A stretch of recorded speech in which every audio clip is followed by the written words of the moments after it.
இப்போ இந்திய எதிர்ப்பு தமிழ்நாட்டில் ரொம்ப பரபரப்பாக பேசிக்கிட்டே இருக்காங்க. தேசிய கல்விக் கொள்கை 2020 எந்த இடத்துலையும் நீங்கள் இந்திய 3வது பாடமாக படிக்கணுங்கிற கட்டாயமோ திணிப்போ எதுவுமே இல்லை. நீங்கள் திராவிட மாடல்னு சொல்கிறீங்கல்ல, முதல்ல திராவிட மாடல் இது ரெண்டுமே தமிழ் மொழி கிடையாது. நீங்கள் தமிழை நாங்கள் தான் வளர்த்துறோன்றீங்க, ஆனால் இந்த திராவிட மாடலே தமிழ் கிடையாது. பிஜேபியும் பார்த்தீங்கன்னா சமீப நாட்களாக பெருசாக தமிழ்நாட்டில் ஒரு பெரிய அலைகள் எல்லாம் இல்லை. இப்போ என்ன ஆகுது, நீ கெட் அவுட் மோடின்னு சொன்னதை விட நாங்கள் கெட் அவுட் ஸ்டாலினை நாங்கள் ட்ரெண்டிங் பண்ணுறோம், அதை ட்ரெண்டிங் பண்ணியும் காமிச்சிட்டாங்க. ரெண்டு கட்சியும் இதுக்கு இது அரசியலுக்கு பயன்படுத்துறாங்க. இப்போ சீமானே என்ன சொல்றாரு, தமிழ் சொல்லிட்டு இங்கே தமிழ்நாட்டில் எங்க போர்டில் எங்கேயாவது தமிழ் இருக்கான்னு கேட்குறாருல. எத்தனை இடத்துல அவர் எச்சரிக்கை நடத்தி எத்தனை மீட்டிங் போட்டிருக்காரு, போராடினாலும் கைது பண்ணுறாங்க. அப்போ அப்படின்னு சொல்கிறாங்க. தமிழ் வளர்ச்சிங்கிறது அதுதானே. அப்ப இன்னைக்கு அரசாங்க கல்விக்கூடங்கள் தகுதி வாய்ந்ததா இருக்கா? எந்த எம்எல்ஏவது பையனாவது அரசாங்க பள்ளியில் படிக்கிறாங்களா? படிக்கல. எந்த எம்பி பையனாவது இல்ல சார். எந்த மந்திரி பையனாவது கிடையாது. உதயநிதியுடைய பையன் அரசு பள்ளி அவ்வளவு தகுதி இல்லை அப்படிங்கறத இவங்களே நிரூபிக்கிறாங்கன்னு சொல்லி. அப்போ இவங்கெல்லாம் தகுதி இல்லாதனால தானே நீங்க போய் தனியார் பள்ளியில கொண்டு சேர்த்துறீங்க. ஒத்துக்கிறோன்னு நீங்க லெட்டர் அனுப்பிச்சிருக்கீங்க. திமுக அரசாங்கம் அனுப்பிச்சிருக்கு. அவங்க இதுல லெட்டர் எழுதுறத பாருங்க. The state of Tamil Nadu is very keen to sign the memorandum of understanding for establishing the PM Shri school in state. நாங்க ரொம்ப ஆர்வத்தோட இருக்கிறோம் இந்த பிஎம் ஸ்ரீ ஸ்கூலினுடைய மெமரண்டம் ஆஃப் அண்டர்ஸ்டாண்டிங்கை சைன் பண்றதுக்கு.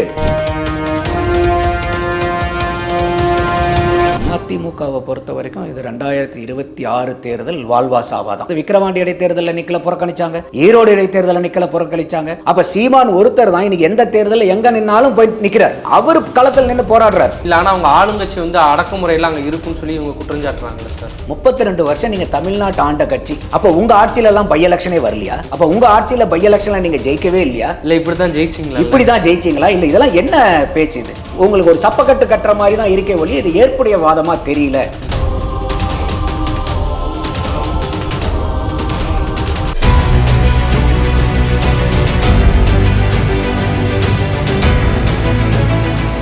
அன்னை பர்னிச்சர்ஸ், அன்னை திருமண சீர்வரிசை பொருட்கள், டிவி, ஃபிரிட்ஜ், வாஷிங் மெஷின் உள்ளிட்ட 200க்கும் மேற்பட்ட பொருட்கள் அடங்கிய திருமண சீர்வரிசை ரூபாய் 99,000 மட்டுமே. தமிழகம் முழுவதும் இலவச டோர் டெலிவரி. தொடர்புக்கு 7550014440 9345044044. சாட்டை நேயர்களுக்கு வணக்கம். இன்றைய நேர்காணலில் நம்முடன் இணைந்திருப்பவர் அரசியல் திறனாய்வாளர் திரு நந்தகுமார் அவர்கள். வணக்கம் சார். வணக்கம் ராஜேந்திரன். நலமா இருக்கீங்களா? இது உங்களுடைய 250வது இன்டர்வியூ. அதுக்கு எங்களுடைய வாழ்த்துக்கள். ரொம்ப மகிழ்ச்சி. இப்போ இந்திய எதிர்ப்பு தமிழ்நாட்டில் ரொம்ப பரபரப்பாக பேசிக்கிட்டே இருக்காங்க. ஆரம்ப காலத்தில் இந்திய எதிர்ப்பு தமிழ்நாட்டில் தொண்டு தொட்டு இருக்கிறதா, திடீர்னு மத்திய அமைச்சர் ஒரு இன்டர்வியூ ஒரு பேட்டி கொடுக்க அதுலேருந்து இது திரும்ப பற்றிக்கிட்டு இருக்கு. இது எப்படி தமிழக அரசியல் கட்சிகள் சரியாக கையாளுறாங்களா?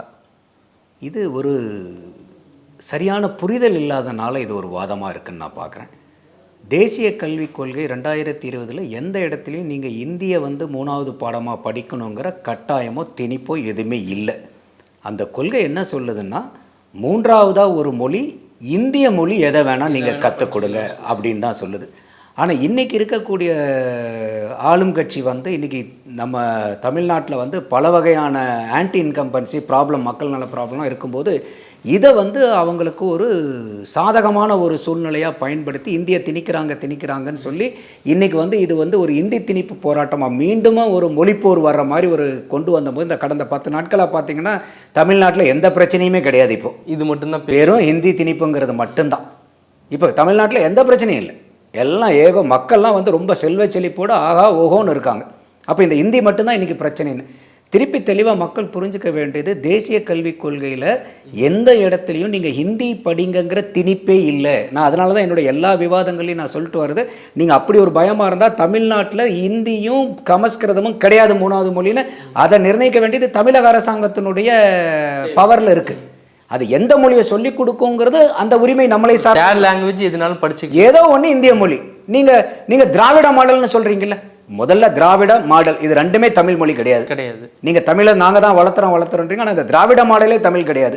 சரி, அப்படியே இருந்தாலும் திராவிட மொழி குடும்பம் நீங்க சொல்றீங்கல்ல, திராவிட குடும்பம், அந்த திராவிட குடும்பத்திலிருந்து மொழி குடும்பத்திலிருந்து ஒரு மொழியை கொண்டு வாங்க. சார், மும்மொழி கொள்கையை வந்து நாங்கள் ஏற்றுக்கிற மாட்டோம், இரட்டை மொழி கொள்கை தான் எங்களுடைய ஆட்சி கொள்கை முடிவு, எல்லா கட்சிகளுமே அதை தான் ஆதரிக்கிறாங்க. இந்தி மட்டும் இவங்க எதிர்க்கல, மும்மொழி கொள்கையே எதிர்க்கிறாங்கல்ல. தமிழ்நாட்டில் மும்மொழி கொள்கை எங்கே இல்லாமல் இருக்குது? இன்றைக்கி தமிழ்நாட்டில் தனியார் பள்ளிக்கூடங்களில் மும்மொழி கொள்கை இல்லையா? அரசு பள்ளிகள், அரசு ரைட்டு. அப்போது இன்றைக்கி நீங்கள் மாணவர்கள் படிக்கக்கூடியது அரசாங்க பள்ளி எத்தனை, தனியார் பள்ளிகள் எத்தனை? அப்போ இன்றைக்கி இருக்கக்கூடிய இப்போ இந்த கடந்த ஒரு 10 ஆண்டுகளோ 20 ஆண்டுகளோ நீங்கள் எத்தனை வருஷம் வேணால் எடுத்துங்க, அரசாங்க பள்ளிகளினுடைய எண்ணிக்கை அதிகமாகிட்டு வருதா, தனியாரினுடைய பள்ளிகள் அதிகமாகிட்டு வருதா? தனியார் பள்ளிகள் தான். தனியார் பள்ளிகள் தான். அப்போ இந்த தனியார் பள்ளிகளில் பூராமே வந்து உங்களுக்கு மும்மொழி கொள்கை தானே வச்சுருக்கீங்க, ஹிந்தி வேணால் நீங்கள் அங்கே படிச்சுக்கலான்ட்டு. அப்போ நீங்கள் கொள்கை அப்படின்னா எங்களுடைய அது இந்தியை நாங்கள் இங்கே விடவே மாட்டோம் அப்படி இப்படிங்கிறீங்க. என்ன பண்ணணும்? ஹிந்தியே தமிழ்நாட்டில் இருக்கக்கூடாது. நீங்கள் எந்த மொழி பாடத்திட்டமாக இருந்தாலும் பரவாயில்ல, தமிழ்நாட்டில் ஹிந்தி இல்லாத மொழி பாடத்திட்டத்தை தான் நாங்கள் விடுவோன்னு சொல்லியிருக்கலாமே. அப்போ ஏற்கனவே இங்கே மும்மொழி கொள்கை இருக்குது, தனியார் பள்ளிக்கூடங்களில் மும்மொழி கொள்கை இருக்குது, அரசாங்க பள்ளிக்கூடத்தில் தான் நீங்கள் இருமொழி கொள்கை வச்சுருக்கீங்க. அப்போ இன்றைக்கி பணம் வசதி வாய்ப்பு இருக்கிறவன் இன்றைக்கி வந்து ஒரு 3வது மொழியை படிக்கிறதுக்கு வாய்ப்பு இருக்குது. அப்போ இன்றைக்கி ஒரு வசதி வாய்ப்பு இல்லாதவன், ஒரு ஏழை மாணவன், அவனுக்கு 3வது மொழி படிக்கிறதுக்கு வாய்ப்பு இல்லை. இதுதான். அடுத்தது, இது திருப்பி திருப்பி சொல்கிறேன், இது ஹிந்தி படிக்கணுங்கிற அவசியமே கிடையாது. ஏதாவது ஒரு மொழி, இந்திய மொழி, அவ்வளோதான். நீங்கள் கட்டாயமாக நீங்கள் தமிழ் படிக்கணும். அது அவங்க என்ன சொல்கிறாங்க, 5வது வரைக்கும் கட்டாயமாக தமிழ் வழியில் தான் எல்லா பாடமும் கற்பிக்கப்படணும். முடிஞ்சால் 8வது வரைக்கும் அதை நீங்கள் கொண்டு போங்க அப்படிங்கிறாங்க. ஆனால் தமிழ்நாட்டில் இப்போ வந்து நடைமுறை வந்து 12 வரைக்கும் இருக்குது. கல்லூரிகள் சில தமிழ் வழி கல்லூரிகள்லாம் இருக்குல்ல சார்? இருக்குது. நீங்கள் இப்போ இவங்க என்ன சொல்கிறாங்கன்னா, இப்போ இது வந்து தனியார் பள்ளிக்கூடத்துக்கும் பொருந்தும். இது நான் சொல்கிறது கட்டாயமாக 5வது வரைக்கும் நீங்கள் தமிழில் வந்து எல்லா பாடத்தையும் சொல்லிக் கொடுங்கிறது தனியாருக்கும் பொருந்தும், அரசாங்க பள்ளிக்கூடங்களுக்கும் பொருந்தும். அப்போ இது வரைக்கும் தமிழ் படிக்காதவங்களை கூட இன்றைக்கி நீங்கள் தமிழ் படிக்க வைக்கிறதுக்கு ஒரு பெரிய வாய்ப்பு இருக்குது. நீங்கள் ஹிந்தி தான் வேண்டாமா, இந்தியை விட்டுருங்க, நீங்கள் வந்து ஒரு கன்னடத்தில் போங்க, கர்நாடகா கூட ஒரு பைலாட்ரல் அக்ரிமெண்ட் போடுங்க. எங்கள் மாநிலத்தில் கன்னடம் சொல்லித்தரோம், உங்கள் மாநிலத்தில் வந்து நீங்கள் தமிழ் சொல்லித்தரீங்களா? அப்போ வந்து நாங்கள் இங்கேருந்து தமிழ் ஆசிரியர்கள் அனுப்புகிறோம், நீங்கள் எங்களுக்கு கன்னட ஆசிரியர்கள் அனுப்புங்க. இல்லை, இங்கே நமக்கு இங்கே இருந்தாலும் சரி. அப்போது தமிழ் வளரணும்னா எப்போ வளரும் ராஜேந்திரன்? அதற்கான ப்ரொமோஷன் நம்ம சரியாக பண்ணும்போது. அப்போது இன்றைக்கி வந்து இருக்கக்கூடிய மக்கள், தமிழ் தெரிந்த மக்கள் மட்டுமே தமிழ் பேசிக்கிட்டு இருந்தால் தமிழ் வளருமா? இல்லை தமிழ் தெரியாதவங்களும் தமிழை பேசினா தமிழ் வளருமா? நீங்கள் செகண்ட் பாயிண்ட் தான். அப்போது இன்றைக்கி எந்தெந்த மாநிலங்களெல்லாம் வந்து நீங்கள் உங்களுக்கு ஆன்டி பிஜேபி ஸ்டேட்டே நீங்கள் எடுத்துக்கங்க. இன்றைக்கி மலையாளத்தில் கேரளாவில் யார் ஆள்றா? பிஜேபி இல்லைல்ல, அவங்க இதை எதிர்க்கிறாங்களே. சரி, நாங்கள் உங்களுக்கு மலையாளம் சொல்லித்தரோம் எங்கள் மாநிலத்தில், நீங்கள் உங்கள் எல்லா பள்ளிகளும் எங்களுக்கு வந்து தமிழ் சொல்லித்தாங்க 3வது மொழியாக. கர்நாடகாவில் காங்கிரஸ் தானே ஆளுது, உங்கள் இந்தி கூட்டணி தானே, கன்னடத்தில் நாங்கள் சொல்லித்தரோம், நீங்கள் தமிழ் சொல்லிக் கொடுங்க. தெலுங்கானாலையும் திருப்பி வந்து அங்கேயும் ஆளுறது யார்? காங்கிரஸ் தானே, இந்தி கூட்டணி தானே, அங்கே போய் நாங்கள் தெலுங்கு சொல்லித்தரோம், நீங்கள் தமிழ் சொல்லித்தரீங்களா? அப்போ இந்த தமிழை அட்லீஸ்ட் ஒரு தென்னக மாநிலங்கள் எல்லாத்தையும் நீங்கள் சொல்லிக் கொடுக்கறதுக்கு இந்த கல்விக் கொள்கை அடிப்படையாக வச்சே நீங்கள் போய் இந்த தமிழை வளர்த்தலாமே. அப்போ நீங்கள் வந்து இந்த தமிழ் பேசுறது பூராமே எதுக்காக நீங்கள் பேசுறீங்கிற கேள்விக்குறி வருதுல்ல? இல்லை சார், நீங்கள் ஆரம்பத்திலே சொன்னீங்க வந்து இந்திய எதிர்ப்புங்கிறது இவங்க இதை மட்டும்தான் ப்ரொமோட் பண்ணிக்கிட்டே போகிறாங்க, மற்ற பிரச்சனைகளை மறைக்கிறாங்கன்ட்டு. இந்த மத்திய கல்வித்துறை அமைச்சர் வந்து பேட்டி கொடுக்குறாருல, அன்னைக்கு முன்னாடி தான் வந்து தமிழ்நாட்டில் வந்து ஒரு ஊரில் 2 கொலை நடந்துருந்துச்சு, அடுத்து ஒரு கொலை நடந்துச்சு, சட்ட ஒழுங்கு வந்து மிகப்பெரிய கேள்விக்குறியில் இருக்குது அப்படின்னு சொல்லி எதிர்கட்சிகள்லாம் பேசிகிட்டு இருக்கும்போது தான் இப்படி மத்திய அமைச்சர் பேசுகிறாரு. உடனே இங்கே வந்து அந்த விஷயம் வந்து பூம் ஆகுது.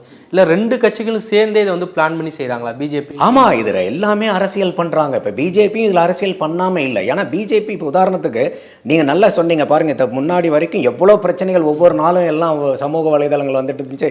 இன்னைக்கு எந்த பிரச்சனையுமே வரல, சட்டம் ஒழுங்கு சரியில்லை, அதான் சொன்னேன், ஆன்டி இன்கம்பன்சி பயங்கரமாக இருக்குது. அப்போ அதை மறைக்கிறதுக்காக இவங்க அதை வந்து கையில் தூக்குறாங்க.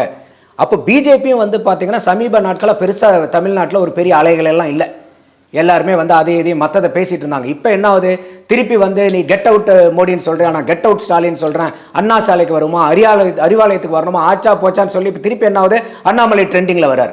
நீ கெட் அவுட் மோடின்னு சொன்னதை விட நாங்கள் கெட் அவுட் ஸ்டாலினை வந்து நாங்கள் ட்ரெண்டிங் பண்ணுறோன்ட்டு அதை ட்ரெண்டிங் பண்ணியும் காமிச்சிட்டாங்க. அப்போ இந்த 2 கட்சியும் இதுக்கு வந்து இது அரசியலுக்கு பயன்படுத்துகிறாங்க. இப்போ சீமானே என்ன சொல்கிறாரு, தமிழ் சொல்லிட்டு இங்கே தமிழ்நாட்டில் வந்து எங்கள் போர்டில் எங்கேயாவது தமிழ் இருக்கான்னு கேட்குறாருல. எத்தனை இடத்துல அவர் எச்சரிக்கை நடத்தி எத்தனை மீட்டிங் போட்டிருக்காரு, போராடினாலும் கைது பண்ணுறாங்க. அப்போ இப்போ தமிழ் வளர்ச்சிங்கிறது அதுதானே, எங்கேயுமே தமிழ் இருக்காது. ஆனால் நாங்கள் வந்து இந்தின்னு ஒரு வார்த்தையை கொண்டு வந்துட்டு அதை வந்து எதிர்க்கிறதுக்கு தமிழை கேடயமாக பயன்படுத்திக்கிறோம். அதை தான் சொல்கிறேன், இந்த மொழியை வச்சு நீங்கள் அரசியல் பண்ணாதீங்க. அப்போ இன்னைக்கு அரசாங்க கல்விக்கூடங்கள் தகுதி வாய்ந்ததாக இருக்கா? எந்த எம்எல்ஏவது பையனாவது அரசாங்க பள்ளியில் படிக்கிறாங்களா? படிக்கல சார். எந்த எம்பி பையனாவது இல்லை சார். எந்த மந்திரி பையனாவது கிடையாது. உதயநிதியுடைய பையன், ஏதோ திமுக குடும்பத்தில் இருக்கக்கூடிய யாராவது பேரம் பேத்திங்க? அரசு பள்ளி அவ்வளோ தகுதி இல்லை அப்படிங்கிறத இவங்களே நிரூபிக்கிறாங்கன்னு சொல்லி. அப்போ இவங்கெல்லாம் தகுதி இல்லாதனால தானே நீங்கள் போய் தனியார் பள்ளியில் கொண்டு போய் சேர்த்துறீங்க. அப்போ இன்னைக்கு இந்த பிஎம் ஸ்ரீ ஸ்கூல் திட்டங்கிறத வந்து அவங்க வந்து இந்த எஸ்எஸ்ஏக்கு கீழே கொண்டு வரும்போது ஒட்டுமொத்தமாக இந்தியாவில் 14,500 பள்ளிக்கூடங்களை கொண்டு வராங்க. நமக்கு அது ஒத்து வந்தோம்னா நமக்கு வந்து ஒரு 250 ஸ்கூலுக்கு பக்கமாக கிடைக்கும். அவங்க இதை கொண்டு வரதே என்னன்னா ஒரு முன்மாதிரியான ஸ்கூல். நீங்கள் பிரைவேட் ஸ்கூலே பக்கத்தில் நிற்க முடியாத அளவுக்கு இதனுடைய கட்டமைப்பு, அடிப்படை வசதிகள், அங்கே கல்வி கற்கக்கூடிய முறை எல்லாமே வந்து ஒரு ரோல் மாடல் ஸ்கூலாக கொண்டு வராங்க சார். ஆனால் இங்கே கல்வி முறைங்கிறது ஏற்கனவே தேசிய பட்டியலில் தான் இருக்குது. இவங்க தேசிய பட்டியல் கொண்டு போனதால் தான் பல நுழைவுத்தேர்கள் வந்து வருது. ஏற்கனவே வந்து கல்விக் கொள்கையை நீங்கள் தேசிய அளவில் ஸ்டாண்டர்டாக மாற்றிட்டீங்கன்னா மாநில போர்டே இல்லாட்ட வந்து இங்கே மாநிலங்களுடைய வரலாறு எல்லாமே வந்து அதில் மறைக்கப்படும், இல்லை கரைந்து போகும் தேசிய நீரோட்டத்தில் அப்படிங்கிறது பொதுவாகவே பார்வையாக இருக்குது. எப்படி சார் பார்க்குறது? அப்படின்னா இது வந்து ஒரு நல்ல கேள்வி. அதாவது அவங்க இப்போ இது என்னன்னா தேசிய கல்விக் கொள்கையை நீங்கள் ஏற்றுக்காக போதுங்க, அதுக்கு முழு உரிமை மாநிலத்துக்கு உண்டானது. இது யாரும் வந்து உங்களுக்கு திணிக்கல. எப்போ கேள்வி வருதுன்னா நீங்கள் அந்த திட்டத்துக்குன்னு சொல்லி காசு கேட்டு வாங்கிட்டீங்க, அந்த திட்டத்தை செயல்படுத்த மாட்டேங்கிறீங்க. ஏற்கனவே 2 வருஷம் உங்களுக்கு காசு கொடுத்தாச்சு. அப்போ கொடுத்த காசுக்கே நீங்கள் இந்த திட்டத்தை வந்து நிறைவேற்ற மாட்டேங்கிறீங்க. இப்போ நாங்கள் ஏற்கனவே நாங்கள் இதை வந்து ஒத்துக்கிறோன்னு நீங்கள் லெட்டர் அனுப்பிச்சிருக்கிறீங்க. திமுக அரசாங்கம் அனுப்பிச்சிருக்கு. நாங்கள் வந்து இந்த மாதிரி ஸ்டேட் கமிட்டி நாங்கள் வந்து ரொம்ப ஆர்வத்தில் இருக்கோம். நாங்கள் இந்த பிஎம் ஸ்ரீ ஸ்கூலை கொண்டு வரத்துக்கு, பிஎம் ஸ்ரீ ஸ்கூலை கொண்டு வரத்துக்கு நாங்கள் வந்து இதுக்காக வந்து ஒரு கமிட்டி போடுறோம். அந்த கமிட்டியினுடைய ரெக்கமெண்டேஷனில் நாங்கள் 2024, 2025 ஆரம்ப காலகட்டத்தில் இதில் நாங்கள் சைன் பண்ணிடுவோம் அப்படின்னு லெட்டர் அனுப்புகிறாங்க. ஒத்துக்கிட்டு தான் இங்கே நடிக்கிறாங்க. அப்படின்னா ஆனால் பொதுவெளியில் வந்து பேசும்போது என்ன பேசுகிறாங்க, இல்லை நாங்கள் இந்த கமிட்டியை அமைச்சு இந்த கமிட்டி சொல்லக்கூடிய பரிந்துரையின் பேரில் நாங்கள் கையெழுத்து போடலாமா வேண்டாமான்னு தான் சொல்லியிருக்கோன்றாங்க. அப்படின்னா அந்த லெட்டர் எப்படி இருந்திருக்கணும்? நான் உங்களுக்கு அந்த லெட்டரையும் வேணா படிச்சு காமிக்கிறேன் உங்களுக்கு. அவங்க இதில் லெட்டர் எழுதுறத பாருங்க. Subject establishing PM Shri schools in Tamil Nadu. யார் எழுதுறாங்க? தமிழ்நாட்டுடைய சீஃப் செக்ரட்டரி சிவ்தாஸ் மீனா எழுதுறாங்க. யாருக்கு எழுதுறாங்க? Sanjay Kumar IAS, secretary to government, central government அவங்களுக்கு அனுப்புறாங்க. The state of Tamil Nadu has always been committed to provide enhanced quality education to its students by implementing many impactful initiatives in educational sector. With reference to your letter dated 23/2/24, I would like to inform that the state of Tamil Nadu is very keen to sign the memorandum of understanding for establishing the PM Street School in state. அப்படி என்ன சொல்றாங்கன்னா, நாங்கள் ரொம்ப ஆர்வத்தோட இருக்கிறோம் இந்த PM Shri ஸ்கூலினுடைய memorandum of அண்டர்ஸ்டாண்டிங்கை சைன் பண்ணுறதுக்கு. அடுத்தது சொல்கிறாங்க பாருங்க. In this record a state level committee headed by school education secretary has been constituted. இதன் அடிப்படையில் ஸ்டேட் லெவல் கமிட்டி வந்து பள்ளி கல்வித்துறையினுடைய செக்ரட்டரி மூலியமாக நாங்கள் அமைக்கப்பட்டாகி விட்டது. Based on the recommendation of the committee, இந்த கமிட்டியின் அறிவுறுத்தலின் பேரில் the memorandum of understanding for establishing PM Street School will be signed by the state before beginning of the next academic year 2024-25.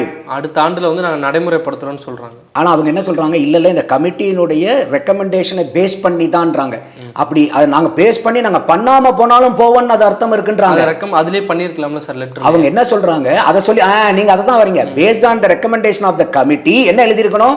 We will decide whether to sign this MOU or not. அப்படின்னு போட்டுருக்காங்க. அப்படி போட்டுருக்கணும். ஆனா அவங்க என்ன போட்டிருக்காங்க? Based on the recommendation of the committee, the MOU for establishing PM Street Schools will be signed by the state before beginning of next academic year. எந்த பீரியட்ல நாங்க சைன் பண்ணுவோங்கிறது முதல் கொண்டு போட்டிருக்காங்க. அது போட்டுட்டு it is requested to kindly release the third and fourth installment for the financial year 23-24. அப்ப அதனால எங்களுக்கு ஏற்கனவே இருக்கக்கூடிய இந்த 2023-24 ஆண்டுக்கான 3வது மற்றும் 4வது தவணையை எங்களுக்கு அனுப்பிச்சு விடுங்க. அப்ப என்னாச்சு? ஏற்கனவே முதல் 2 தவணை வாங்கியாச்சு. இது 22-23க்கும் கொடுத்தாச்சு. இப்ப 23-24 கேட்கறாங்க. அப்ப இதைத்தான் வந்து அவங்க ஸ்டேட் கவர்மெண்ட் வந்து சென்ட்ரல் கவர்மெண்ட் கேட்கறாங்க. நீங்க சைன் பண்றேன்னு சொல்லிட்டு ஏன் இப்ப வந்து முரண்டு பிடிக்கிறீங்க? லெட்டர் அனுப்பி விட்டு இப்படி ஒரு நாடகத்தை நடத்த வேண்டிய தேவை என்ன சார்? அதான் இன்னைக்கு இது ஒரு அரசியல் ஆச்சு இல்ல. இன்னைக்கு ஏகப்பட்ட ஆன்டி இன்கம்பன்சி நீங்க சொன்னீங்களே, எவ்வளவோ தமிழ்நாட்டில் பிரச்சனை இருந்துச்சுல. இன்னைக்கு கடந்த 10 நாட்கள யாரையுமே இந்தி திணிப்பு, இந்தி மொழிங்கிறத தவிர வேற ஏதாச்சும் பேசுறோமா நம்ம? ஆனா பாடத்திட்டத்தில் எங்கேயாவது இந்தி திணிப்பு இருக்கா? தேசிய கல்விக் கொள்கையில ஒண்ணுமே இல்லையா? நீங்க எடுத்து படிச்சு பாருங்க. பார்க்கக்கூடிய எல்லா அறிவார்ந்த மக்கள் படிச்சு பாருங்க. ஏதாவது ஒரு இந்திய மொழி, ஏதாவது ஒரு இந்திய மொழி, அவ்வளவுதான். நீங்க திராவிட மாடல்னு சொல்றீங்கல்ல, நீங்க திராவிட மொழி குடும்பத்திலிருந்து ஒரு மொழி எடுங்க. நான் தானே சொன்னேன், நீங்க அக்கம் பக்கத்து மாநிலத்தை பயன்படுத்தி இதுக்காக நீங்க பைலேட்டரல் அக்ரிமெண்ட் போட்டுக்குங்க. ஹிந்தி பேசாத மாநிலத்தை கூட அக்ரிமெண்ட் போடுங்க. போட்டு அவங்களுக்குள்ளார நீங்க தமிழ் ஆசிரியர்கள், இப்ப சீமானே இங்கே பல இடத்துல என்ன சொல்கிறார், இங்கே தமிழ் படித்தவர்கள் வேலை கிடைக்கல, தமிழ் படித்தா வேலை கிடைக்காதுங்கிற அளவுக்கு அற்பமாக நீங்கள் கொண்டு வந்து இங்கே தமிழை நிறுத்திருக்கீங்களேன்னு சாடுறார். அப்போ இதை வந்து நீங்கள் தமிழ் படித்தவர்கள் பூரா வேலை வாய்ப்பு கிடைக்கிறதுக்கு இது ஒரு பெரிய வரப்பிரசாதமா இல்லையா? தமிழ் ஆசிரியர் பக்கத்து தமிழ் ஆசிரியருக்கு நீங்கள் இங்கே நியமிக்கணும் எல்லா பள்ளியிலையும். நீங்கள் மற்ற மாநிலத்தில் நீங்கள் தமிழ் இருக்கைகள் கொண்டு வந்தீங்கன்னா அங்கே போய் நீங்கள் உங்கள் தமிழ் ஆசிரியர் அனுப்பிச்சு விடலாம். எவ்வளோ பெரிய தமிழை வளர்த்துறதுக்கு எவ்வளோ பெரிய ஆப்பர்ச்சுனிட்டி இது. இதுதான் வந்து மத்திய கல்வி அமைச்சர் வந்து இங்கிருந்து லெட்டர் எழுதுறாரு, சிஎம் எழுதணும்னு அவர் வந்து ஒரு 3 பக்கத்துக்கு ஒரு 10 பாயிண்ட்ல டீட்டெயில்டாக வச்சு எழுதுறாரு. தமிழுக்கு நாங்கள் என்னென்னலாம் பண்ணியிருக்கிறோம், திருக்குறளை நாங்கள் எத்தனை மொழியில் வந்து பண்ணியிருக்கிறோம், இது வந்து கண் தெரியாதவர்களும் படிக்கிறதுக்கு கொண்டு வந்திருக்கிறோம். அதே மாதிரி வந்து உங்களுக்கு அகஸ்தியரனுடைய இது அவருடைய வேலைப்பாடுகள் எல்லாத்தையும் நாங்கள் எந்த அளவுக்கு வந்து பல மொழிகளை வந்து நாங்கள் பண்ணியிருக்கோம். பாரதியார் வேலைகளை நாங்கள் எந்த அளவுக்கு பண்ணியிருக்கிறோம். சிங்கப்பூரில் வந்து திருவள்ளுவர் இருக்கை கொண்டு வந்து அதுக்கு நாங்கள் ஸ்பான்சர் பண்ணுறோம். அப்போ நாங்கள் எந்தெந்த இடத்துலலாம் தமிழை வளர்த்திட்டு இருக்கோங்கிறது அவர் அந்த லெட்டர் எழுதுறாரு. நீங்கள் திராவிட மாடல் ஆட்சின்னு பேசிக்கிட்டு நீங்கள் ஒன்றும் செய்ய, நீங்கள் என்ன தமிழ் நீங்கள் தமிழுக்கு என்ன பண்ணீங்கிற மாதிரி கேட்குறாரு. யதார்த்தமா கேட்கல, எதை கேட்டுட்டு அவர் சொல்றாரு. அது இன்னொரு பேருக்கு பேட்டியில் சொல்றாரு, நேர்காணல், ஒரு ஆங்கில சேனலுக்கு வந்து நேர்காணல் கொடுக்குறாரு மத்திய கல்வித்துறை அமைச்சர். அதுல சொல்றாரு, இல்லை இவங்க என்னை வந்து பார்த்து என்கிட்ட நான் யார் வந்தாங்கன்னு நான் வந்து ஒரு நாகரிகம் கருத்து இதை சொல்ல முடியாது, வந்து நாங்கள் இதுக்கு உடன்படுறோம், இதுக்கு நாங்கள் கையெழுத்து போட்டுருவோம் எங்ககிட்ட கமிட் பண்ணாங்கன்றார்.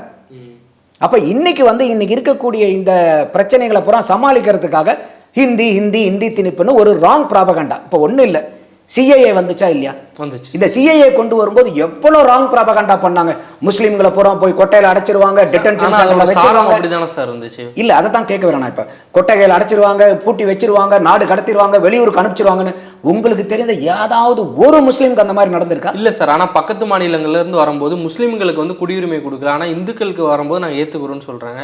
ஆனா இது இப்படித்தானே இருந்துச்சு. அது வேற. நீங்க அது வந்து அதனுடைய அது குடியுரிமை கொடுக்கறங்கிறத எதுக்காக பங்களாதேஷ், பாகிஸ்தானு,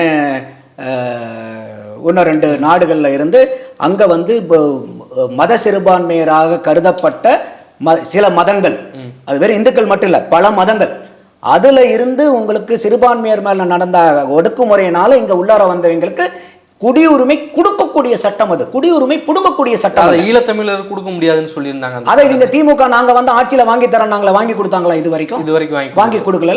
அப்போ நான் எதுக்காக சொல்ல வரேன்னா, இப்போ சிஏஏ வந்த உடனே இங்கே இருக்கக்கூடிய முஸ்லீம்களுக்கெல்லாம் எவ்வளோ பெரிய ஆபத்துன்னு கதை கட்டி விட்டாங்களே. எந்தையாவது ஒரு முஸ்லீம் இன்னைக்கு வரைக்கும் நாடு கடத்தப்பட்டிருக்காங்களா? குடியுரிமை பறிக்கப்பட்டிருக்கா?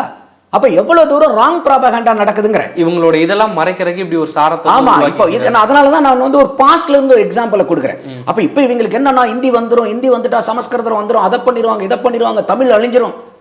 ஹிந்தி சமஸ்கிருதத்துக்கு ஓரமா வச்சிருக்க. தமிழ்நாட்டில் ஹிந்தியும் கிடையாது, சமஸ்கிருதம் கிடையாது. அதுக்கு நானே வரேன் உங்களோட. இந்த தமிழ்நாட்டில் நாங்கள் 3வது மொழியா நிற்கிறோம். ஹிந்தியும் கிடையாது, சமஸ்கிருதம் கிடையாது. வேற ஏதாவது ஒரு மொழியை சொல்லிட்டு போங்க. அப்போ நீங்க சொல்லிக் கொடுக்கலையா? தப்பு கிடையாது. எனக்கு நான் இந்த தேசிய கொள்கை ஏற்றுக்கணுங்கிற கட்டாயம் இல்லை, எங்களுக்கு தேவையில்லைங்க, எங்களுக்கு இருமொழி கொள்கை எங்களுக்கு வேண்டியது இல்லையா, சந்தோஷம். ஆனால் அந்த ஸ்கீமில் இருக்கக்கூடிய காசை கேட்காதீங்க, இவ்வளோதான். அப்போ நீங்கள் வந்து ஒரு ஹோட்டலுக்கு போகிறீங்க, இட்லி வாங்குறீங்க, இட்லி வாங்கினா உங்களுக்கு சட்னி சாம்பார் கொடுப்பான், கரெக்டாக இல்லையா? நீங்கள் இட்லி வாங்கினா சட்னி சாம்பார் கொடுப்பான். நீங்கள் அந்த ஹோட்டலுக்கு போயிட்டு, சார் நீங்கள் தான் சட்னி சாம்பார் கொடுக்குறீங்களா, வெறும் சட்னி சாம்பாரை மட்டும் கொடுங்க, நான் என் வீட்டில் கொண்டு போய் தோசை சுட்டு நான் இந்த சட்னி சாம்பாரை யூஸ் பண்ணிக்கிறேன், இட்லி உங்ககிட்ட வாங்க மாட்டேன்னா சட்னி சாம்பார் கொடுப்பானா? ஏப்பா நீ தான் இட்லி வாங்கினா சட்னி சாம்பார் ஃப்ரீன்னு சொன்னியப்பா, இப்போ ஏன் சட்னி சாம்பார் கொடுக்க மாட்டேங்கிறேன்னு கேட்டால் அது எவ்வளோ அபத்தம். இட்லி வாங்கினா சட்னி சாம்பார் கொடுக்குறோம், நீ இட்லி வாங்காமல் வெறும் சட்னி சாம்பாரை மட்டும் கொடு, நான் போய் எங்கள் வீட்டில் தோசை விட்டு சாப்பிட்டுக்கிறேன்னா ஹோட்டல் கடை வச்சிருக்கவங்க கொடுப்பாங்களா? அப்போ நாங்கள் இந்த திட்டத்துக்கு ஒரு அமௌண்ட்டை நாங்கள் அலோகேட் பண்ணுறோம். இந்த திட்டத்தை செயல்படுத்தினீங்கன்னா இந்த திட்டத்துக்கு உண்டான காசை கொடுக்குறோம். செயல்படுத்தணுங்கிற கட்டாயம் கிடையாது. அப்போ இந்த காசை கேட்காதீங்க, அவ்வளோதான். பல விஷயங்களை மறைக்கிறக்காண்டி மிஸ்லீடிங் பண்ண. ஆமா, இது வந்து அரசியல் மடைமாற்றம். இதை வந்து வச்சு திமுகவும் ஒரு பக்கம் பயங்கரமா அரசியல் செய்யுது, பாரதிய ஜனதாவும் செய்யுது, பல கட்சிகளும் இதை புரியாம வந்து இந்திய எடுக்கிறாங்க, இந்திய திணிக்கிறாங்கன்னு இது பல விழிப்புணர்வு இல்லாம இல்ல தெரிஞ்சும் இந்த இந்திங்கிற பேர்ல வந்து பல பேர் வந்து மக்கள்கிட்ட வந்து ஒரு வாக்கு வாங்கி எப்படியாவது நம்ம கட்சிக்கு வாங்க முடியாதா அப்படிங்கிற ஒரு முயற்சியில் இருக்கிற மாதிரி. அதே மாதிரி அதிமுக வந்து தொடர்ந்து வந்து சர்ச்சைக்குள்ளாகிட்டே இருக்கு. இரட்டை சின்னம் வந்து பறிக்க போகுன்னு சொன்னாங்க. தேர்தல் ஆணையம் வந்து இதை விசாரணை பண்ணுங்கன்னு சொல்லியிருந்தாங்க. இன்னைக்கு வந்து டிடிவி தினகரன் வந்து இவரை எடப்பாடி அவர்கள் வந்து ஒரு முறையில் தாக்கியிருக்காரு. அவர் அந்த பக்கம் வந்து துரோகிகளுக்கு இடம் கிடையாதுன்னு சொல்லியிருக்காரு. என்ன சார் நடக்குது அதிமுக? இல்லை, அதிமுகவை பொறுத்த வரைக்கும் இது 2026 தேர்தல் வாழ்வா சாவாதான். அது அவங்க நிர்வாகிகளே பேசினதான், நம்ம ஒன்றும் புதுசாக சொல்லலை. காரணம் என்னென்னா, இன்றைக்கி வந்து அதிமுகவுக்கோ எடப்பாடியார் அவர்களுக்கோ இன்றைக்கி வந்து தொடர்ந்து அவங்க வந்து தோல்விகளை சந்திச்சுட்டு வராங்கங்கிற ஒரு விமர்சனம் இருக்குது. என்னையை பொறுத்த வரைக்கும் தோல்விங்கிறது ஒரு பொருட்டு அல்ல. நீங்கள் வந்து ஒரு எலெக்ஷனில் நிற்கும் போது ஒரு விளையாட்டுங்கும் போது விளையாட்டில் வெற்றி தொடர்ந்தும் ஜெயிக்கலாம், தொடர்ந்தும் தோக்கலாம், ஜெயிச்சு தோக்கலாம், தோத்து ஜெயிக்கலாம், அதை பற்றி சம்மந்தம். ஆனால் விளையாடுறீங்களாங்கிறது முக்கியம். அப்போ இதை மாதிரி விமர்சனத்துக்கு ஆளாயிட்டா என்ன பண்ணுறங்கிறது. விக்கிரவாண்டி இடைத்தேர்தலில் நிற்கல, புறக்கணிச்சாங்க. ஈரோடு இடைத்தேர்தலில் நிற்கல, புறக்கணிச்சாங்க. அப்போ சீமான் ஒருத்தர் தான் இன்னைக்கு எந்த தேர்தலில் எங்கே நின்னாலும் போய் நிற்கிறார். எனக்கு நீ ஓட்டு போடுறியோ போடலையோ கவலை இல்லை, ஆனால் நான் மக்களுக்கான கொள்கையை சொல்லி அவங்க கிட்ட நாங்கள் எழுப்ப வேண்டிய குரலை அரசியல், எங்களுடைய அரசியல் சித்தாந்தங்களை நாங்கள் முன் வச்சுட்டே இருப்போம். மக்கள் புரிஞ்சுக்கிட்டு வாக்களிக்கும் போது அவர் களத்தில் நின்று போராடுறார். ஆனால் நீங்கள் 53 வருஷம் கட்சி, 32 வருஷம் தமிழ்நாட்டை ஆண்டு இருக்கீங்க. ஆனால் நீங்கள் அந்த பை எலெக்ஷனில் நிற்க மாட்டேன்னு நீங்கள் பின்வாங்குற அளவுக்கு உங்களுக்கு வந்து ஒரு பலகீனமா அப்படிங்கிற கேள்வி வைக்கிற அளவுக்கு கொண்டாந்து நிறுத்திட்டீங்க. இல்லை, ஆனால் அவங்க ஆளுங்கட்சி வந்து அடக்குமுறையில் அங்கே இருக்குன்னு சொல்லி இவங்க குற்றஞ்சாட்டுறாங்களே சார். இப்போது சீமான் இதை சொன்னாலோ இல்லை வந்து ஒரு புதுசாக வரக்கூடிய விஜய் இதை சொன்னார்னோவோ ஏற்றுக்கலாம். 32 வருஷம் நீங்கள் தமிழ்நாட்டு ஆண்ட கட்சி. அப்போ உங்கள் ஆட்சியிலலாம் பை எலெக்ஷனே வரலையா? அப்போ உங்கள் ஆட்சியில் பை எலெக்ஷனில் நீங்கள் ஜெயிக்கவே இல்லையா? இல்லை, இப்படி தான் ஜெயிச்சிங்களா? இப்படி தான் ஜெயிச்சிங்களா? இல்லை, இதெல்லாம் என்ன பேச்சு இது? அப்போ இது அதைத்தான் சொல்ல வரேன். அப்போ அந்த அளவுக்கு வந்து நீங்கள் வந்து இந்த உங்களுக்கு ஒரு சப்பக்கட்டு கட்டுற மாதிரி தான் இருக்கே ஒளி, இது ஏற்புடைய வாதமாக தெரியல. அப்போது 2026 இன்னைக்கு தொண்டர்களும் என்ன எதிர்பார்க்குறாங்க? சரி, ஏதாவது ஒன்று இணைஞ்சிட்டா பரவாயில்ல அப்படின்னு. ஆனால் இன்னைக்கு கட்சியும் பதவியும் எடப்பாடி அவர்கள்ட்ட தான் இருக்குது. அதில் எந்த மாற்று கருத்தும் கிடையாது. யாரும் போய் நாங்கள் தான் அதிமுகன்னு இல்லை. ஆனால் எடப்பாடியார் அவர்கள் அவருடைய சொந்த நலனுக்காகவாவது கட்சியினுடைய நலனுக்கும் 2 பேர்த்துக்கு சேர்த்து இந்த மாதிரி பிரிஞ்சிருக்காங்க அப்படின்னு சொல்கிறீங்களே, இணைச்சிக்கிட்டா அவங்களுக்கு நல்லது, எடப்பாடியார் அவர்களுக்கும் நல்லது. இல்லை, எடப்பாடி அவர்கள் வந்து இப்படி யோசிக்கலாம். ஏற்கனவே வந்து இவங்க கட்சிக்குள்ளே இருக்கும்போதே இவருக்கு எதிராக வந்து வேலை செஞ்சுருக்காங்க. திரும்ப இணைச்சாங்கன்னா ஒருவேளை மீண்டும் வந்து இவரை வந்து வெளியேற்றுக்கான வேலை, எடப்பாடிக்கான அதிகாரம் வந்து அங்கே குறையும் அப்படிங்கிற அவர் நோக்கலாம்ல சார்? அருமையான கேள்வி இது. இந்த பயம் நியாயமானது. பயமும் கூட எடப்பாடியாருக்கு இருக்கிறதுக்கு 100க்கு 100 சாத்தியக்கூறுகள் உண்டு. நானாக இருந்தனாலும் இடத்துல அப்படி தான் நினைப்பேன். ஆனா இன்னைக்கு கட்சியினுடைய பொதுச் செயலாளர் யாரு? எடப்பாடி. ஏரோபித்த அதிகாரம் யாருக்கிட்ட இருக்கு? அவர்கிட்ட தான் இருக்கு. அப்போ நீங்க கொண்டு வந்தீங்கன்னா உள்ளார சசிகலாவையும் OPS தினகரன் வரானாருன்னு தெரியல. ஏன்னா அவர் வந்து தனி கட்சி ஆரம்பிச்சார், அவரை நீங்க ஏத்துக்கணுங்கிற அவசியம் இல்லை. OPSயோ தினகரனையோ நீங்க இவர் சசிகலா அம்மையாரையோ நீங்க உள்ளார கொண்டு வரும்போது அவங்களுக்கு ஒரு சாதாரண பதவி கொடுங்க. அவங்க உங்க மேல பொதுச் செயலாளர் ஏற்கனவே ஒரு டேக்லைனோட தானே சசிகலா அவர்கள் வந்து சுற்றிக்கிட்டு இருக்காங்க சார். இல்ல நீங்க கட்சிக்குள்ளார நீங்க சேர்த்தும் போது பொதுச் செயலாளர்னு இப்ப எடப்பாடி பழனிசாமி தானே. நீங்க அந்த கட்சியினுடைய செயற்குழு பொதுக்குழு அதுல நீங்க நிர்ணயிக்காம எப்படி போய் சசிகலா உள்ளார வந்துட்டாவே திருப்பி அவங்க வந்து பொதுச் செயலாளர் ஆயிடுவாங்களா? அப்படிலாம் ஆக முடியாது. இப்ப நீங்க வந்து ஒரு அடிப்படை உறுப்பினராக தான் இப்ப சேர்த்த போறீங்க. அப்போ நீங்க பிரியப்பட்டு ஏதாவது ஒரு பதவி கொடுங்க. அது உங்களுடைய அதிகாரத்தை ஓவர் ரைட் பண்ண முடியாத அளவுக்கு, அவங்க உங்களையே டாமினேட் பண்ண முடியாத அளவுக்கு ஒரு பதவியை பார்த்து கொடுங்க. இது எடப்பாடியார் அவர்கள் வந்து அவருடைய நல்லதுக்காக நாச்சுக்கு இதை செய்யணுங்கிறேன் நான். அவருடைய நல்லது, அவருடைய கட்சி நல்லது. ஆமா, இன்னைக்கு என்னன்னா எல்லாத்துக்கும் மேல கட்சி முக்கியம். அப்ப கட்சியினுடைய நலன் முக்கியம். அப்ப இன்னைக்கு வந்து 2 கோடி தொண்டர்கள் இருக்கக்கூடிய பேரியக்கம் தான் அவங்க எப்பயுமே சொல்லிட்டு இருக்காங்க. ஆனா அந்த பேரியக்கத்தில் இருக்கக்கூடிய 2 கோடி தொண்டர்களும் இன்னைக்கு சோர்வடைஞ்சிருக்காங்க. போன எலெக்ஷன்ல வந்து 89.4 லட்சம் தான் அந்த 2 கோடி தொண்டர்கள். மீதி 1,11,00,000 தொண்டர்கள் எங்க போனாங்க? அப்ப இதெல்லாம் கேட்க வேண்டிய கேள்வி வருது. அப்போ இந்த மாதிரி இருக்கக்கூடிய களத்தில் இருக்கக்கூடிய அந்த தொண்டனுக்கு வந்து சோர்வு ஏற்படுது. என்னடா இவங்க மேலே இருந்துக்கிட்டு இதையும் பண்றாங்க. ஏன்னா அவன் தான் வந்து அங்க தரையில போய் நடந்து அவன் தான் எதிர்கட்சியை ஃபேஸ் பண்ற ஆளு. அப்போ அவனுக்கு வந்து அங்கே ஏகப்பட்ட நெருடல்கள், அவனுக்கு சிரமங்கள் எல்லாம் இருக்கு. ஏன்னா எல்லாரும் இங்கே அங்காளி பங்காளியாக தான் இருப்பான். எதிர்கட்சியில் இருக்கவன் பூரா எல்லா இடத்துலையும் பார்த்துக்கணும், பேசிக்கணும். இதெல்லாம் ஏளன பேச்சுக்கெல்லாம் ஆட்படுவாங்க. அப்போ அவங்களுக்குலாம் வந்து பார்த்தீங்கன்னா இன்னைக்கு வந்து ஒரு OPSஓ இல்லை சசிகலாவோ உள்ளார வந்துட்டாங்கன்னா, அதிமுக ஒன்றாயிருச்சுப்பா. அப்போ அந்த ஒன்றாயிருச்சுங்கிறதே வந்து ஒரு பெரிய உத்வேகத்தை கொடுக்கும், பூஸ்டர் கொடுக்கும். அப்போ வந்து என்ன ஆகும்னா கூட்டணிக்கு வர கட்சிகளும் யோசிப்பாங்க, அதிமுக வந்து பலமாயிடுச்சு, பழைய மாதிரி இல்லை, எல்லாரும் ஒன்று சேர்ந்துட்டாங்க. பழமொழியே என்ன, ஒன்றுபட்டால் உண்டு வாழ்வு இல்லையா? அப்போ அந்த மாதிரி இருக்கும்போது ஒன்று எடப்பாடியார் அவர்கள் அவரை திடப்படுத்திக்கிறதுக்கு, கட்சியை வளர்த்துறதுக்கு, மறுபடியும் வெளியிருக்கக்கூடிய கூட்டணிகளை கூப்பிடுறதுக்கு இந்த மாதிரி ஒருங்கிணைப்பு நடவடிக்கைகள் நல்லது. இதெல்லாம் நான் பண்ண மாட்டேன்னா இதே தான் போன தடவையும் சொன்னார். ஆனால் வந்து அதை கூட்டணி ஏற்படாதனால சரியான வாக்குகள் வந்து வாங்க முடியாமல் போயிடுச்சு. 2026 அவர் வந்து திருப்பி அதிமுக தோக்குமே ஆனால் எடப்பாடியார் அவர்கள் அந்த கட்சிக்கு பொதுச் செயலாளராக இன்னைக்கு இருக்க மாதிரி இருக்க முடியாது. அப்படியே அவர் இருக்கணும்னு முடிவு பண்ணி இருந்தாலும் அதிமுக இன்னைக்கு இருக்கிறத விட பல்வேறு பிரிவுகளாக உடைய ஆரம்பிச்சோம். அப்போ அதிமுகவே இருக்குமாங்கிற கேள்வி வந்துடும். அப்போ இதையெல்லாம் வந்து எடப்பாடியார் அவர்கள் யோசித்து அவருடைய நன்மைக்காகவாவது ஒரு முடிவை எடுத்தாருனாக்கா அவருக்கும் நல்லது, எல்லாத்தையும் விட மேலே கட்சிக்கு நல்லது. அதே மாதிரி ஒரு லாஸ்ட் கொஸ்டின், அதிமுக வந்து தொடர்ந்து வந்து தோல்வியை சந்திக்கிறனால தொண்டர்கள் வந்து சோர்வாக இருக்குன்னு சொன்னீங்க. ஆனால் இந்த பக்கம் நாம் தமிழ் கட்சியும் தொடர்ந்து வந்து தோல்வி சந்திச்சு தான் இருக்குது. ஆனால் ஒரு ட்விட்டர் பேஸில் வந்து பேசிகிட்டு இருக்கும்போது சில இதை கேட்க முடிஞ்சுச்சு. அவங்க வந்து என்ன சொல்கிறாங்கன்னா, நாம் தமிழ் கட்சி தொண்டர்கள் வந்து எப்பவுமே வீரியம் வந்து செயல்பட்டு இருக்காங்கன்னு சொல்லி எதிர்கட்சியே வந்து சர்டிஃபிகேட் கொடுக்குறாங்க. இந்த பக்கம் வந்து ஒரு பேர் இயக்கம் வந்து இப்படி இருக்குது. இது ஒரு சின்ன கட்சி, வளர்ந்துட்டு வர கட்சியோட தொண்டர்கள் வந்து உத்வேகத்திலே இருக்கிறாங்க. இதை எப்படி நம்ம பார்க்குறது சார்? அதான் இப்போது அதிமுக விளையாடுற லீக் வேறு, நாம் தமிழர் விளையாடுற லீக் வேறு. இப்போ நாம் தமிழருக்கு வந்து என்ன ரொம்ப முக்கியம்னா, அவங்க வந்து ஒரு ஆரம்பத்தில் 2016 தேர்தல் அரசியலுக்குள்ளார வராங்க. 1.5% வாங்குறாங்க, 3.5 போகிறாங்க, 3.5லேருந்து 6.5 போடுறாங்க, 6.5லேருந்து 8.3 போனாங்க. பக்கமாக நடந்து முடிந்த இடைத்தேர்தலில் 15.6% போகிறாங்க. அப்போ அவங்களுக்கு என்னன்னா, சீமானவர்களுக்கு படிப்படியாக மக்களுடைய செல்வாக்கு அதிகரிச்சுக்கிட்டே இருக்குதுங்கிறது தான் அவருடைய யூஎஸ்பி, அவருடைய பலம் அதுதான். ஆனால் இங்கே அதிமுகவுக்கு என்ன, இப்போ சீமானுக்கு வந்து அடுத்த எலெக்ஷனுக்கே நான் ஆட்சி பிடிக்கணுங்கிற ஒரு கட்டாயம் இல்லை. ஆனால் அதிமுக வந்து 57 ஆண்டுகால திராவிட ஆட்சியில் 32 வருஷம் அவங்க தான் ஆண்டவங்க அதிகமாக. தொடர்ந்து 2 முறை ஜெயிச்சவங்களும் அந்த கட்சி தான். எம்ஜிஆர் இருக்கும்போது ஜெயலலிதா இருக்கும்போது 2 பேரும் தொடர்ந்து 2 முறை ஜெயிக்கிறாங்க. திமுக அதை ஜெயிச்சதில்லை. அப்போ அதிமுக விளையாடுற விளையாட்டே வேற. சீமான் அவர்களுக்கு என்ன ஒண்ணுன்னா, அவருக்கும் கம்பல்ஷன் இருக்கு. என்ன கம்பல்ஷன்? தொடர்ந்து அவருடைய வாக்கு வங்கி ஏற்றிக்கிட்டே இருக்கணும், நிரூபிச்சுக்கிட்டே இருக்கணும். பாருங்க, இப்போ 8.3 போன பொது தேர்தலில் வாங்கணும். இப்போ அடுத்த 2026 நாங்கள் 15, 20 இப்படின்னு போகுங்கிற காமிக்க வேண்டிய கட்டாயம் சீமானுக்கு இருக்கு. இப்போ எங்கேயாவது 8.3லிருந்து 2026 அவருடைய வாக்கு வந்து 8% கீழே வந்துச்சுன்னா அது சீமானுக்கும் ஆபத்தாக முடியும். ஏன்னா இது வரைக்கும் நாங்கள் வந்து பாருங்கள், மக்கள் எங்களை ஆதரிச்சுக்கிட்டே தான் இருக்காங்க, எங்களுடைய வாக்கு வங்கி ஏறிக்கிட்டே இருக்குதுங்கிறது தான் அந்த நாம் தமிழர் கட்சியில் இருக்கக்கூடிய ஒவ்வொரு தொண்டனுக்கும் நீங்கள் சொன்ன மாதிரி அதுக்கு உண்டான உத்வேகம், ஊக்கம், ஆக்கம் எல்லாமே நம்ம வளர்ந்துக்கிட்டே இருக்கோண்டா அப்படிங்கிற அந்த ஒரு சமிக்கை தான். அப்போ அதுக்கு ஏதாவது பங்கம் வராத அளவுக்கு சீமானுடைய செயல் திட்டங்கள் இருக்கணும். அப்போ 8ங்கிறது அதை விட தாண்டி போகணும். முழுமையாக வந்து எல்லாருமே சீமானை தான் நம்பி இருக்கிறாங்க. என்ன சார்? ஆமாம், இப்போ இந்த கட்சியில் வந்து உங்களுக்கு அவர் தான் சிங்கிள் பார்ட்டி ஃபேஸாக இருக்கார் அவர். அப்போ அவருடைய கொள்கை, இது அவர் வாழ்வீச்சு பேச்சு, அவருடைய, ஏன்னா இப்போ அவரை பிடிக்காத ஆட்கள் கூட உட்காந்து ஒரு 3 நிமிஷம் அவர் வீடியோவை பார்த்தா ஃபுல் வீடியோவும் பார்த்துட்டு தான் அவங்க வெளியே வருவாங்க. இப்போ இன்றைக்கி இந்த அளவுக்கு வந்து மக்களுக்கு வந்து ஒரு தேவையான கருத்துக்களையோ மக்களை வசீகரித்து பேசக்கூடிய தமிழ் வார்த்தைகளோ வந்து வேறு எந்த தலைவர்கள்ட்டையும் இல்லை. அதை நம்ம கட்டாயம் ஒத்து தான் ஆகணும் இன்றைக்கி. அப்போது நீங்கள் எல்லா இடத்துலையும் அந்த பேச்சு, அந்த கேட்கக்கூடியவங்களுடைய சிந்தனையை தூண்டி விடுற வகையில் பேச்சு இருக்குது. ஆனால் இன்றைக்கும் சீமான் அவர்கள் சரி பண்ண வேண்டிய விஷயங்கள் நிறைய இருக்குது.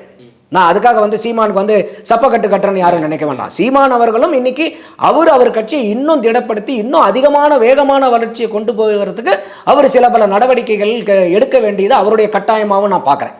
அப்போ இந்த அதிமுகவையும் நாம் தமிழரையும் நீங்கள் ஒரே தராசில் வச்சு நீங்கள் பார்க்கக்கூடாது. அவங்க விளையாடுற ஆட்டம் வேற, சீமானுடைய ஆட்டம் வேற. அப்படிதான் ஆட்சி பிடிக்கணும் கட்டாயம் இருக்கு. உங்க ஓட் பேங்க் இன்க்ரீஸ் ஆகிட்டு இருக்கணும். இவங்க என்னைக்கு பிடிக்க போறாங்கன்னு நமக்கு தெரியல. ஆனா வளர்ந்துகிட்டே இருக்கிறோங்கிறது தான் இவங்களுக்கு முக்கியம். ஓகே சார், அதுக்கு பாதிப்பு வந்துடாத அளவுக்கு சீமான் அவர்கள் பார்க்கணும். ஓகே சார், உங்களுடைய நேரத்தை ஒதுக்கி பல்வேறு கேள்விக்கு வந்து விரிவா விடையளிச்சிருக்கீங்க. நன்றி சார். நன்றி ராஜேந்திரன்.